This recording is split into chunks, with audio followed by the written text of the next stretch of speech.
Syu'abi berkata, Urwah telah menyebutkan perkataan bersaksi atau menyaksikan ayahnya, dan ayahnya pula menyebutkan perkataan menyaksikan Rasulullah sallallahu alaihi wasallam. Itu makna syahidah. Ayahnya bersaksi melihat Rasulullah sallallahu alaihi wasallam buat begini-begini. Dengan sanadnya Imam Abu Dawud meriwayatkan daripada Zurarah bin Awfa, daripada Hasan dan Zurarah bin Awfa, bahwa Mughirah bin Syu'bah qala, berkata, takhallafa Rasulullah ketinggalan di belakang dalam perjalanan. Fa dzakara hadhihi al-qissah, maka baginda menyebutkan kisah ini. Qala, kata perawi ini, fa ataina an-nas. Perawi ini siapa? Yaitu Mughirah. Kami pun pergi kepada orang ramai, yakni sampai kepada orang ramai. Ketika itu Abdurrahman bin Auf sedang mengimamkan mereka bersembahyang subuh. Bila Nabi sallallahu alaihi wasallam, falamma ra'a an-nabiy sallallahu alaihi wasallam, bila dia melihat Nabi sallallahu alaihi wasallam, dia mahu mundur ke belakang, tetapi Nabi sallallahu alaihi wasallam mengisyaratkan kepadanya supaya terus bersembahyang. Qala, kata perawi yakni Mughirah, fa shallaitu ana wan nabiy sallallahu alaihi wasallam khalfahu rak'atan. Saya sendiri bersama dengan Nabi sallallahu alaihi wasallam bersembahyang satu rakaat di belakangnya.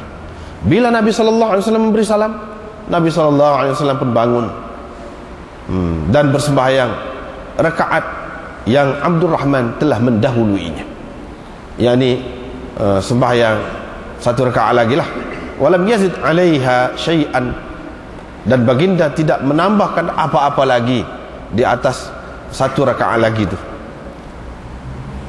Abu Dawud berkata, Abu Sa'id Al-Khudri, Ibnu Zubair, Ibnu Umar berpendapat, sesiapa yang sempat dengan satu rakaat daripada sembahyang, dia kena sujud sahwi, dua kali sujud.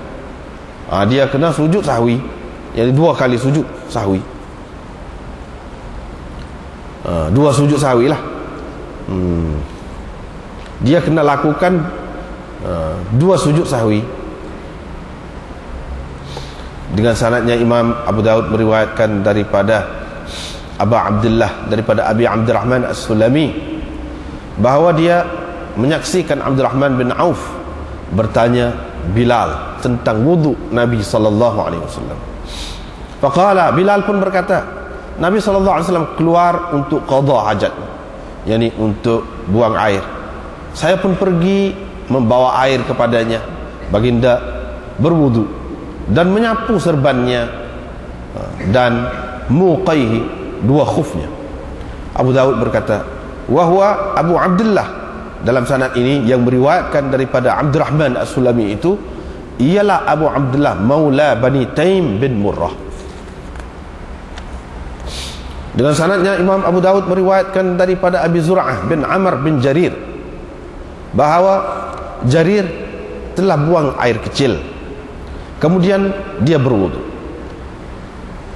Dia berwudu lalu menyapu khuf, yang di akhirnya. Waqala, dia berkata, apakah yang menegah saya untuk menyapu, yakni untuk menyapu khuf, padahal saya telah pun melihat Rasulullah sallallahu alaihi wasallam menyapu, yakni menyapu khuf. Qalu, mereka berkata, yakni orang ramai berkata, itu berlaku sebelum turunnya ayat surah Al-Maidah. Yakni sapu khuf itu dilakukan oleh Nabi sallallahu alaihi wasallam sebelum turunnya ayat dalam surah Al-Maidah yang memerintahkan supaya membasuh kaki itu. Qala, kata Jarir, ma aslamtu illa ba'da nuzulil Maidah. Aku Islam, aku tidak memeluk agama Islam kecuali selepas turunnya surah Al-Maidah. Dengan sanadnya Imam Abu Dawud meriwayatkan daripada Ibni Buraidah daripada ayahnya, bahawa Najasyi telah menghadiahkan kepada Rasulullah sallallahu alaihi wasallam sepasang khuf hitam yang kosong, sadzajain yang kosong, yang tidak tidak berwarna-warni lah. Falabisahuma, maka baginda memakainya, kemudian berwudu dan menyapu kedua-duanya. Qala Musaddad berkata dengan meriwayatkan daripada Dalham bin Salih, qala Abu Daud berkata, ini hadis ini adalah di antara yang di antara tafarrudat, di antara hadis yang hanya diriwayatkan oleh Ahlul Basrah.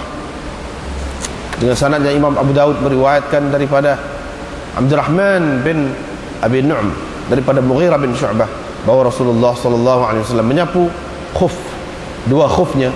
Faqultu, saya pun berkata, wahai Rasulullah, adakah engkau terlupa? Qala, Nabi sallallahu alaihi wasallam menjawab, engkaulah yang terlupa. Bihadza amarani Rabbi azza wa jalla, dengan cara inilah Tuhanku telah menyuruh aku. Itulah bab yang kita baca malam ni berkenaan dengan sapu khuf. Ada beberapa hadis dalam bab ni.